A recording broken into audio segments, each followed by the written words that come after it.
under advisement next time they were planning something. Okay. And what did you advise her? Well, I mean, I don't understand. She's telling me that people are coming to her for ideas of pep assemblies, and she said, well, I can't do them all. But for some reason, she thought it was appropriate for all of the kids to stand up and sing the Black National Anthem. Well, let me ask you this. Did she require all of them to sing it?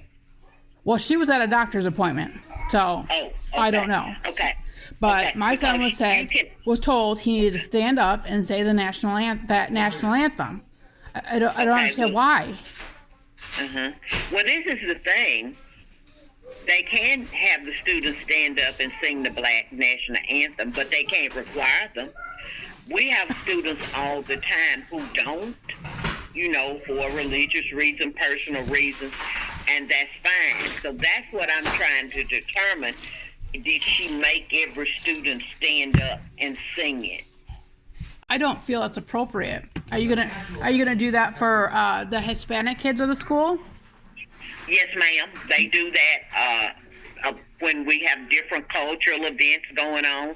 So you're gonna hold the same thing. So you're gonna hold, and you're gonna hold an assembly to sing the Mexican national anthem.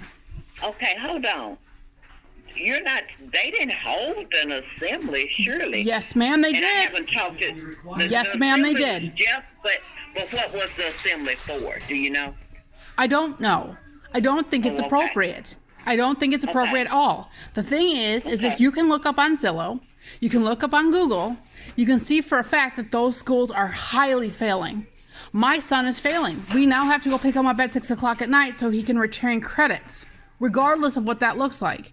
And that reflects on the school. And the fact that you're interfering with educational time and then our time so that you can do these kinds of events, I feel that's a little inappropriate. I could see if you started your morning speeches with incredible things that Black people do in the community. I can understand if you did things like said interesting facts about creators or things that have happened through history. That I would understand. But for you to pull kids out of educational time to sit there and do that seems very inappropriate. And it also seems racially insensitive to literally anybody else that attends your school. Because I know that you're not going to do that for other children of other races. Well, what you have told me, and I will check further, doesn't sound correct. I don't see a school having an assembly to sing the Black National Anthem. Well, ma'am, I need to know what the assembly was for. Well, ma'am, let me tell you this. Was it a music program? During the music program? No, it was an assembly. It was an assembly. But an assembly for what? Ma'am? The schools generally don't call an assembly just to sing any national anthem. Yes, it was, ma'am, because they said that the teachers that were in charge of that club decided that they were going to go to her and do the assembly. That's what it was. Go to her. I sent you the audio conversation between me and the principal. If you had bothered to look at my complaint, I had copied and pasted it in there for you, and you could have listened word for word what she said versus what I said.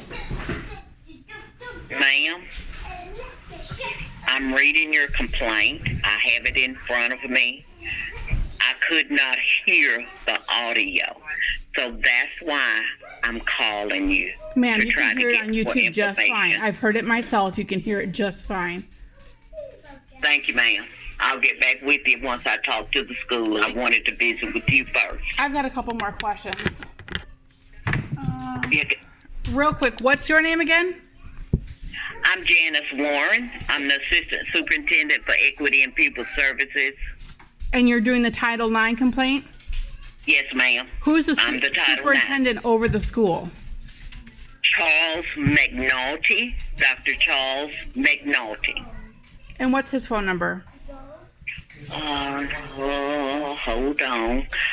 I came from 501-234-2001. I came from Arizona, where everybody worked together. It wasn't an assembly for specific people, and then everybody was made to attend.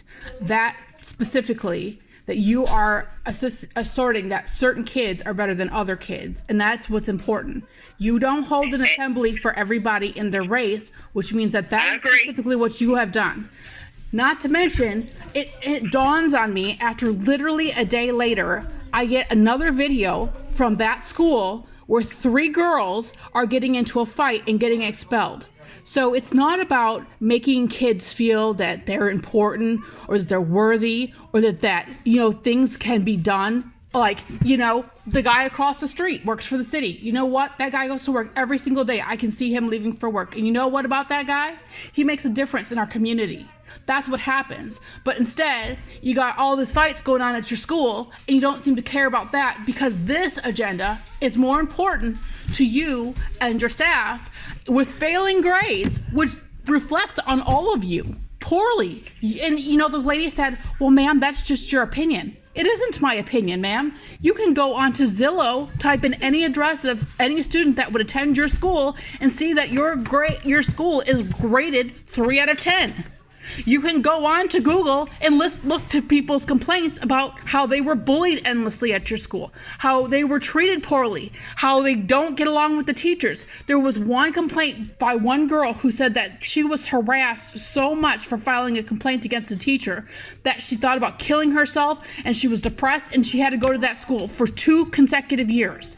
And instead of correcting those issues, you feel that this specific issue was what you guys wanted to push on children versus, your politics are more important to you than, dealing with some of these other issues that you have. The fighting, the low grades, the poor reputation, the problems that students are having. Those things you will overlook, and you will take time out of educational time so that you can push a political agenda because that's what's important to you and not what's culturally sensitive to everybody in the room.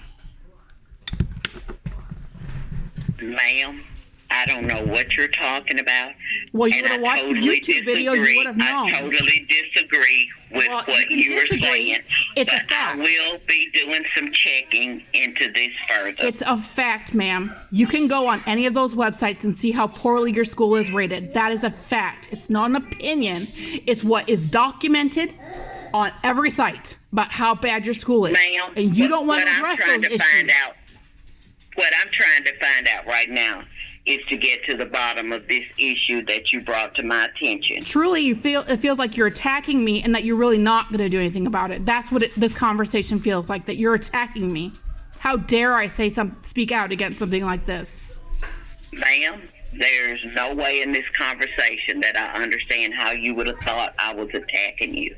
I was simply asking you in your voice. Trying to get. You're instead of listening to what's happening, you're constantly saying to me, well, I don't know how you came to that conclusion. I completely disagree with you. How is that not you disagreeing with me instead of looking at the full set of circumstances? I, in all due diligence, recorded the phone call with that principal and sent it to you so that you can see it yourself. The fact that you are saying that you can't hear it just seems to be a you issue. I had several people looking at that YouTube video and everybody could hear it just fine. I've listened to it. I know you can hear it just fine. So that's not true either. You're being condescending and you're not even going to help. I can guarantee it already. You're not going to help because you feel that you're in the right. How can I feel I'm in the right? I'm calling you trying to collect information, ma'am. Because that's probably I haven't made a decision. And I'll continue to send this stuff to the governor and let her know what your feeling is too. That you don't care about education, you don't care about the students, you only care about pushing a political agenda. Okay, ma'am. Thank you. I'll get back with you when I complete this investigation. I'll bet you will.